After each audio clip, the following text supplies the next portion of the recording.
আমরা মনে করি এআই শুধু বিদ্যুৎ আর ইন্টারনেটে চলে, কিন্তু বিষয়টা সম্পূর্ণরূপে ভুল। এআই চলে আসলে পানির উপর। আপনি যখন চ্যাটজিপিটিকে ৫ থেকে ৫০টি প্রশ্ন করেন, সেটি প্রসেস করতে প্রায় ৫০০ মিলিলিটার বা ১ বোতল পানি খরচ হয়। এআই চালানোর জন্য প্রয়োজন বিশাল ডাটা সেন্টারের। এই সার্ভারগুলো দিনরাত চলতে চলতে প্রচণ্ড গরম হয়ে যায়। সার্ভারগুলোকে ঠান্ডা রাখতে এবং সেগুলোকে পুড়ে যাওয়া থেকে বাঁচাতে মিলিয়ন মিলিয়ন গ্যালন পানি ব্যবহার করা হয়। একে ইভাপোরেটিভ কুলিং বলা হয়। মাইক্রোসফট এবং গুগলের মতো কোম্পানিগুলো তাদের এআই মডেল ট্রেনিং করতে প্রতি বছর কয়েক বিলিয়ন লিটার পানি ব্যবহার করে।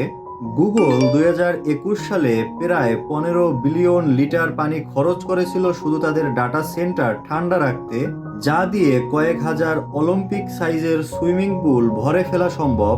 আমাদের যখন বিশুদ্ধ পানির সংকট বাড়ছে, তখন এআই এর পানির ক্ষুধা পরিবেশের জন্য বড় হুমকি হয়ে দাঁড়াচ্ছে। প্রযুক্তির উন্নয়ন কি তবে তৃষ্ণার্ত পৃথিবীর বিনিময়ে?